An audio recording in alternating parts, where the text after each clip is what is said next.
na Sociologia do Brasil, unidade 3 do nosso livro didático. A gente está com esse conteúdo com referência à série do terceiro ano.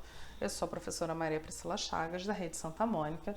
Nós vamos continuar com nossas aulas à distância, em vista à quarentena, a questão do coronavírus. Então, vamos lá. Sociologia do Brasil. É importante a gente pensar na Sociologia do Brasil, porque a gente vai pensar em pensadores brasileiros, fazendo uma leitura da realidade social na qual eles estão inseridos, a partir da perspectiva de ser brasileiro.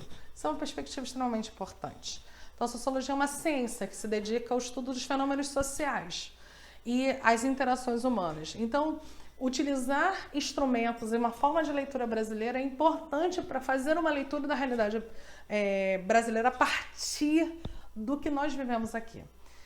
A sociologia, né, o estudo da sociologia potencializa a leitura mais consciente acerca das diferenças culturais e políticas.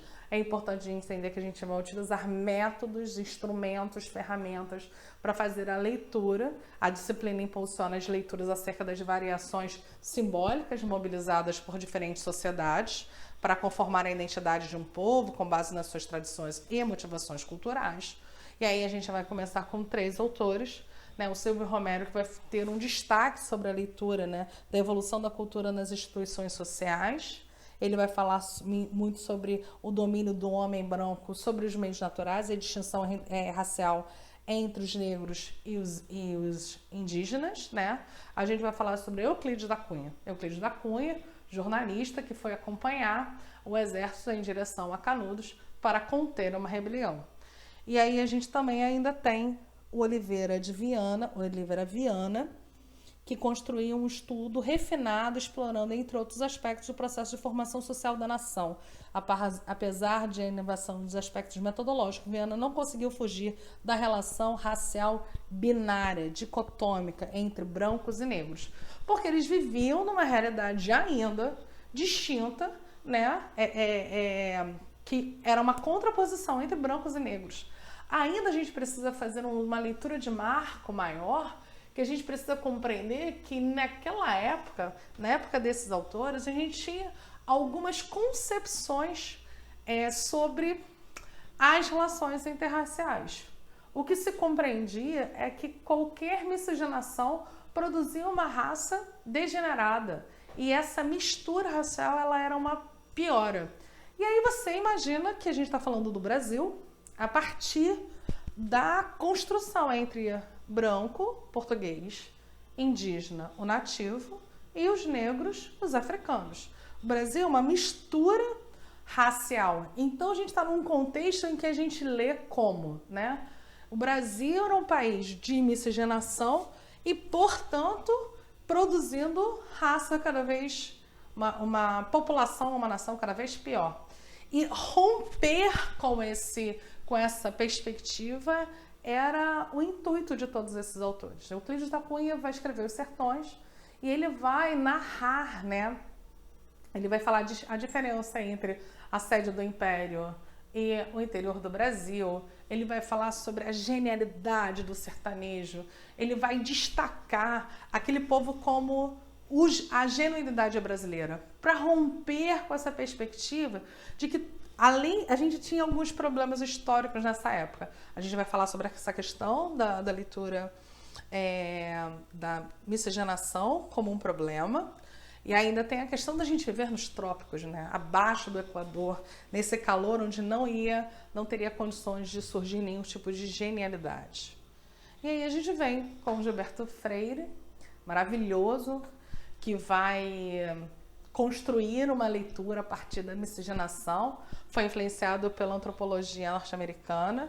Freire ordenou aquela visão determinista, né? Então a gente está falando assim, quando a gente está falando que a mistura racial ela vai fazer um processo determinista, né? Então reorganizou, né? Reordenou aquela visão determinista, refletiu a respeito das relações de troca entre a Casa Grande e a Senzala, porque ele ainda vai falar sobre uma perspectiva racial, mas ele vai ler por outras perspectivas. As interações e distinções sociais são menos deterministas e por serem percebidas por meio das relações de trocas e circularidades culturais. Então a gente pode perceber, ele vai fazer uma análise a partir da alimentação brasileira, ele vai falar sobre os costumes, vai falar o quanto foi importante o fato de nós sermos miscigenados e o fato de o português ter possibilitado isso tudo, porque já estava propício com essas trocas culturais. Então, foram fundamentais para a importância das noções de cultura, de adaptação, de trocas raciais e culturais. Ele vai falar sobre a mobilidade, né? A transfiguração e a miscigenação. Sim, várias pessoas vão fazer críticas com relação ao Gilberto Freire, mas ele é o homem que vai falar sobre o potencial da miscigenação e o quanto isso foi importante. Vai ser questionado por muito, mas ele é um autor fundamental para fazer uma leitura do Brasil a partir da perspectiva. Ele não só vai falar sobre a Casa Grande e a Senzala, como ele tem uma sequência de 3 livros. Miscigenação, mistura de raças, processo e efeito de miscigenar, de misturar raças através do cruzamento entre pessoas diferentes de etnias. Mestiçagem, ação e efeito de miscigenar, de cruzar outras raças. Então ele vai publicar essas 3 obras: Casa Grande e Senzala, Sobrados e Mucambos e Ordem e Progresso. E ele vai fazendo uma leitura a partir da sociedade brasileira e ele vai continuar falando sobre essas diferenças. Né? Ele vai falar, por exemplo, da Casa Grande e Senzala, ele vai falar que o tratamento dado ao negro da Casa Grande não é o mesmo dado pela Senzala e que por isso você percebe uma mobilidade social. Intelectuais e sociólogos brasileiros ainda, a gente tem falado do Sérgio Buarque de Holanda, né? Sim, o pai do Chico Buarque de Holanda. Ele vai definir o conceito de homem cordial como tipo ideal, e aí eu preciso compreender que esse tipo de ideal é um conceito utilizado por Weber, não ideal no sentido idealista, mas aquele de repetição, aquele que se apresenta muitas vezes e acaba sendo um ideal de modelo apresentado. Marcou com influência e foi influenciado por Weber, né? Destacou a formação autoritária e oligárquica da sociedade brasileira. Temos o dicionário aí embaixo. Regime político em que o poder é exercido por um pequeno grupo de pessoas que pertencem ao mesmo partido, classe ou família, né?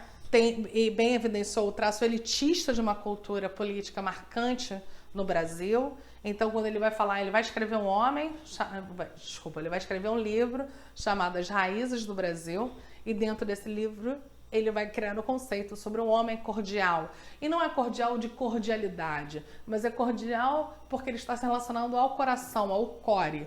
E não é porque ele é um homem afetivo, é porque o homem cordial, segundo a leitura do Sérgio Buarque de Holanda, ele pretende pegar uma ação que é externa, que é social, e trazer para o âmbito pessoal, das relações pessoais.